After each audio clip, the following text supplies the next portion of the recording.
Sri Maharaja Rakai Panunggalan adalah raja ketiga kerajaan Medang Ibumi Mataram, menurut Prasasti Matiasi.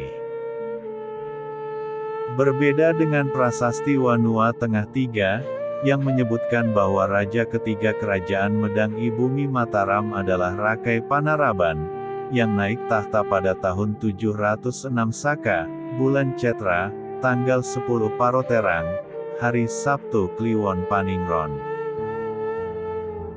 Sumber sejarah yang memuat nama Rakai Panunggalan hanya dapat ditemui pada Prasasti Matiasi, yang menyebutkan nama Sri Maharaja Rakai Panunggalan pada urutan ketiga penguasa kerajaan Medang.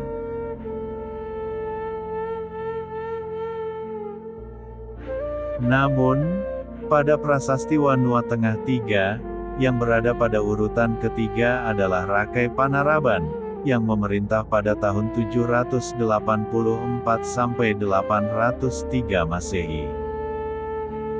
Selain itu, pada rentang tahun masa kekuasaan Rakai Panaraban, terdapat tokoh lain yang juga diidentifikasikan sebagai Rakai Panunggalan atau Rakai Panaraban, yaitu Dharanindra. Nama Dharanindra dapat ditemukan di dalam Prasasti Kelurak, yang dimana dalam Prasasti Kelurak ini, Dharanindra dipuji sebagai Wairiwara Wiramardana, penumpas musuh-musuh perwira. Julukan tersebut mirip dengan yang disebutkan oleh Prasasti Nalada, yaitu Sri Wirawairimatana, pembunuh pahlawan musuh. Serta Prasasti Ligor B, yaitu Sarwarimadawimatana, pembunuh musuh-musuh yang sombong. Slamet Muljana menganggap ketiga isyarat tersebut adalah sebutan untuk orang yang sama, yaitu Dharanindra. Di dalam Prasasti Nalada, disebutkan bahwa Wirawairimatana memiliki putra yang bernama Samaragrawira, ayah dari Balaputradewa, yang merupakan raja dari kerajaan Sriwijaya. Sehingga, dengan kata lain, Balaputradewa adalah merupakan cucu dari Dharanindra. Sementara itu, pada Prasasti Ligor B yang memuat istilah Sarwarimadawimatana, George Coedes berpendapat bahwa prasasti tersebut dikeluarkan oleh Sri Maharaja Wisnu, yang merupakan Raja Sriwijaya. George Coedes beranggapan bahwa Prasasti Ligor B ini adalah lanjutan dari Prasasti Ligor A, yang berangkat tahun 775 Masehi. Namun, Slamet Muljana berbeda pendapat mengenai hal tersebut, karena menurutnya, hanya Prasasti Ligor A saja yang ditulis tahun 775 Masehi, sedangkan Prasasti Ligor B ditulis setelah kerajaan Sriwijaya jatuh ke tangan Wangsa Sailendra. Mengenai Rakai Panunggalan, Rakai Panaraban, dan Dharanindra ini, terdapat beberapa teori dan pendapat yang dikemukakan oleh para arkeolog, yaitu sebagai berikut. Teori pertama, Dharanindra adalah tokoh yang berbeda dengan Rakai Panunggalan. Teori pertama ini dipelopori oleh Van Naersen, yang dimana pada teori ini, disebutkan bahwa Dharanindra adalah seorang tokoh yang berbeda dengan Rakai Panunggalan, dan Dharanindra inilah yang merupakan atasan dari Rakai Panangkaran, penguasa Medang sebelum Rakai Panunggalan. Van Naersen berpendapat bahwa Rakai Panangkaran merupakan putra Sanjaya, dan juga termasuk dalam Wangsa Sanjaya, namun Rakai Panangkaran ini, kemudian berhasil dikalahkan oleh Wangsa Sailendra yang beragama Buddha. Van Naersen juga berpendapat, bahwa pembangunan Candi Kalasan yang dilakukan Rakai Panangkaran, tidak lain adalah merupakan perintah dari Raja Sailendra kepada Rakai Panangkaran, yang telah menjadi raja bawahan. Van Naersen menirukan Raja Sailendra yang menjadi atasan Rakai Panangkaran tersebut adalah Dharanindra, yang dimana dia ditemukan di dalam Prasasti Kelurak. Rakai Panunggalan sendiri adalah penerus Rakai Panangkaran, yang juga merupakan bawahan dari Daranindra.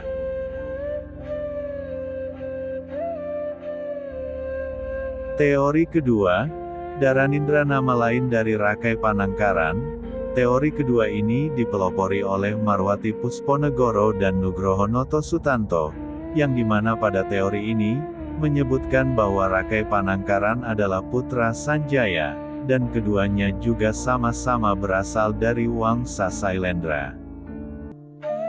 Marwati Pusponegoro dan Nugroho Noto Sutanto menolak tentang adanya Wangsa Sanjaya, karena menurutnya, Wangsa Sanjaya tersebut tidak pernah ada, dan Sanjaya sendiri adalah merupakan anggota dari Wangsa Sailendra.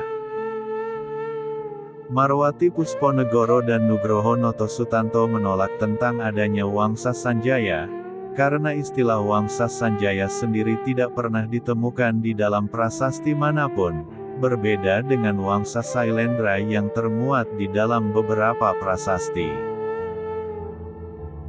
Teori ini beranggapan bahwa Rakai Panangkaran adalah anggota Wangsa Sailendra, karena Rakai Panangkaran pada prasasti Kalasan dipuji sebagai Sailendra Wangsatilaka.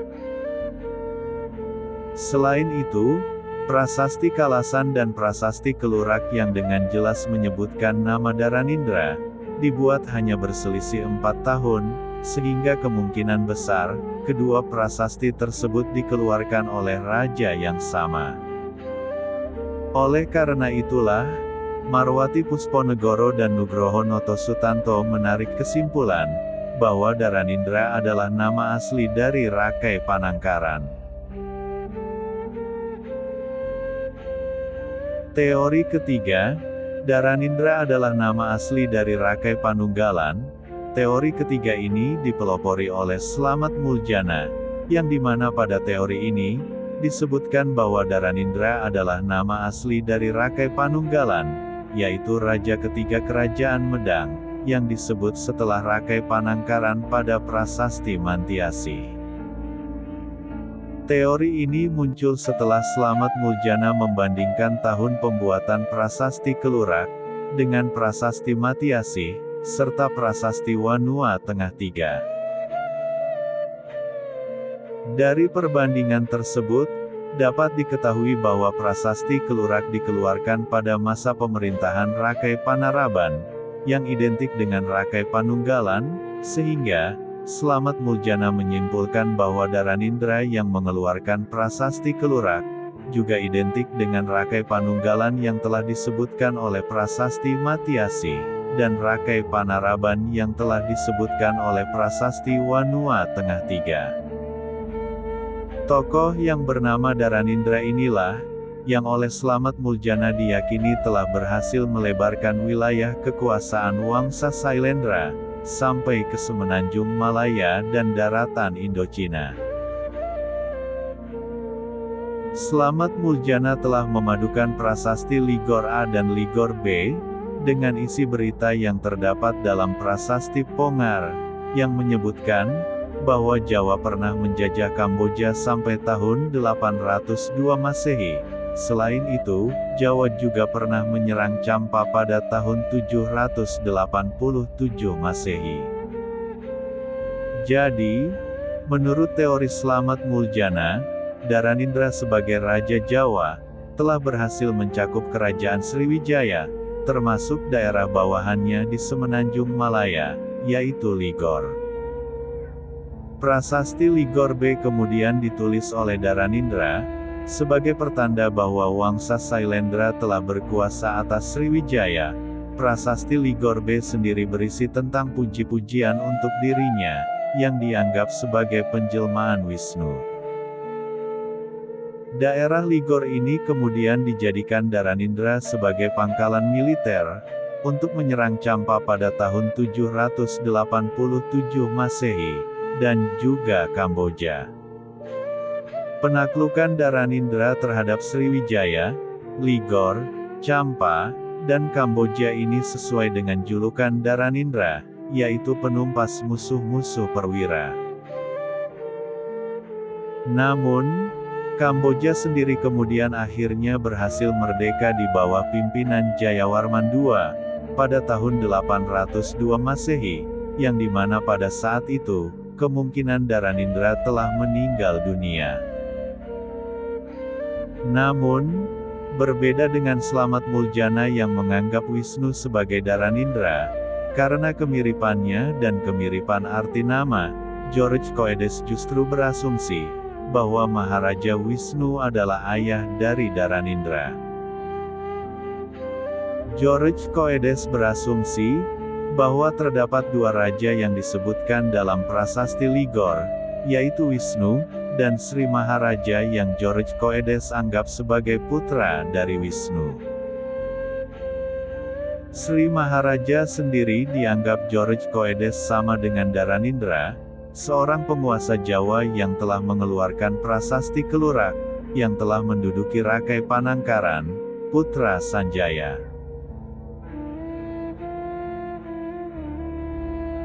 Pada tahun 668 Saka, bulan Asuji, tanggal 15 Paroterang, hari Salasa Pahing Paningron, Rakai Panangkaran naik tahta menggantikan Rakai Mataram Sang Ratu Sanjaya, yang meninggal akibat menjalani ritual yang sangat berat, atas saran sang guru, Resi Brahmana pemuja Siwa. Akibat kematian Sanjaya inilah, kemudian Rakai Panangkaran berpindah keyakinan menjadi penganut agama Buddha Mahayana, dan memindahkan pusat kerajaannya ke arah timur. Peristiwa tersebut kemudian diabadikan oleh Rakai Panangkaran, dengan membuat prasasti Raja Sanhara. Setelah naik tahta, Rakai Panangkaran kemudian mengangkat sang putra mahkota yang bernama Indra, atau Dharanindra, menjadi raja muda di daerah Panunggalan, sehingga disebut dengan nama Rakai Panunggalan. Pada tahun 750 Masehi, seorang pemuka agama bernama Banu, atas persetujuan si Dewi, Permaisuri dari Rakai Panangkaran, telah memberikan anugerah Sima kepada desa Hampran. Rakai Panangkaran sendiri, kemudian menganugerahkan sawah milik kerajaan di Wanua Tengah, Watak Pikatan, kepada Bihara di Pikatan. Luas sawah tersebut sisi utara memanjang ke timur 182 sihwa, sisi selatan memanjang ke timur 162 sihwa, sisi timur memanjang ke utara 160 sihwa, sisi timur memanjang ke utara 160 sihwa, sisi barat memanjang ke selatan 162 sihwa, dan benihnya 3 tu. Pada periode tahun 750 sampai 770 Masehi, pengaruh kerajaan Sriwijaya yang berkuasa dan menguasai Swarnadwipa dan Jawadwipa, sudah mulai kehilangan pengaruhnya, akibat konflik perebutan kekuasaan yang terjadi di internal kerajaan. Melihat kondisi kerajaan Sriwijaya yang sudah melemah, akibat kudeta yang dilakukan Rudra Vikrama terhadap Indrawarnam, Rakai Panangkaran kemudian memerintahkan putra mahkotanya, Dharanindra, yang berkedudukan di Panunggalan, untuk berangkat menuju Swarnadwipa, untuk menaklukkan kerajaan Sriwijaya dan memperluas pengaruh Medang hingga ke wilayah Kamboja. Sekitar tahun 750 sampai 775 Masehi, Dharanindra telah berhasil menaklukkan kerajaan Sriwijaya, dan terus menaklukkan wilayah-wilayah lainnya di Swarnadwipa, hingga kemudian mencapai Ligor. Pada tahun 775 Masehi, Ligor berhasil ditaklukkan oleh Dharanindra, dan kemudian dibuatlah prasasti Ligor A, sebagai tanda penguasaan kerajaan Medang terhadap Ligor. Pada saat menguasai Ligor, Dharanindra ini masih berstatus sebagai raja bawahan, sekaligus putra mahkota kerajaan Medang.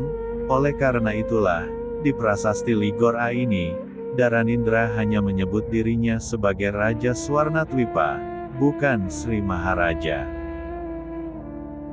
Setelah menguasai Ligor, Daranindra kemungkinan besar akan memerintah di Kerajaan Sriwijaya, 3 tahun setelah penaklukan Ligor, tepatnya pada tahun 778 Masehi.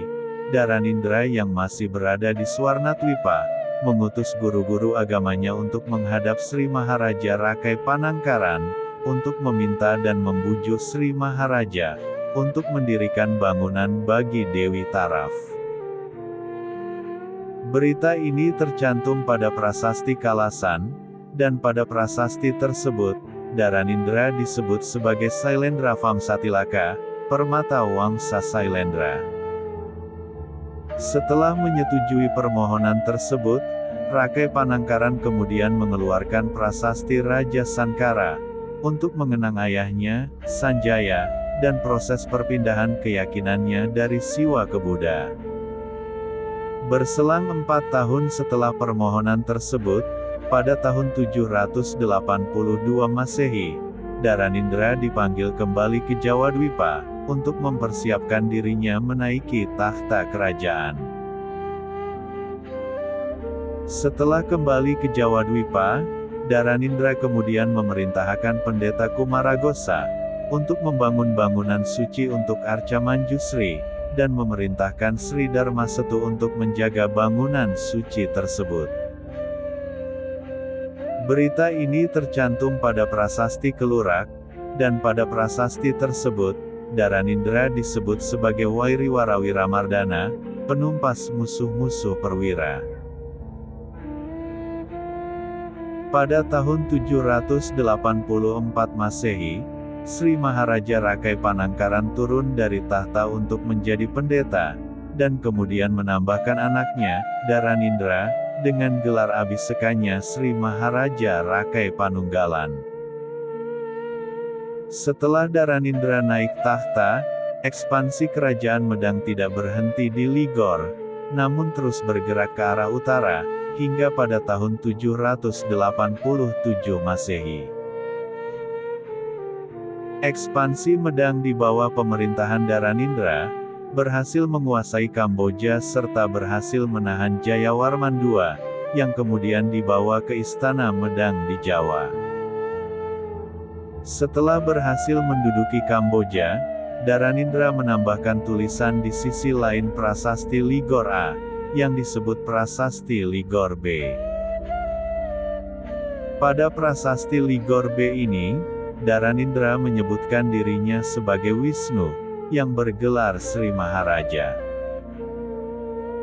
Namun, penguasaan Medang terhadap Kamboja tidak berlangsung lama, karena pada tahun 802 Masehi, Kamboja dapat melepaskan diri dari kekuasaan Medang, dan kemudian membangun kerajaan yang merdeka, yaitu Kerajaan Khmer, dengan rajanya yang bernama Jayawarman II. Pada tahun 792 Masehi, Rakai Panangkaran yang telah menjadi Pandito, membangun bangunan suci untuk Avalokitesvara, prasasti Abayagiri Wihara, dan kemudian meninggal di tahun yang sama. Pada prasasti Manjusrigra, disebutkan bahwa adanya penyempurnaan prasada yang bernama Wajrasana Manjusrigra, oleh Mayakadirandalurawan, untuk dipersembahkan kepada Sri Nareswara, yang telah menjelma ke alam kedewataan. Kemungkinan besar, penyempurnaan prasada yang bernama Wajrasana Manjusrigra ini, dilakukan atas perintah Daranindra untuk ayahnya, Rakai Pangkaran. Rakai Panunggalan meninggal pada tahun 803 Masehi, karena pada tahun tersebut, Rakai Warak Diah Manara telah menaiki tahta kerajaan Medang.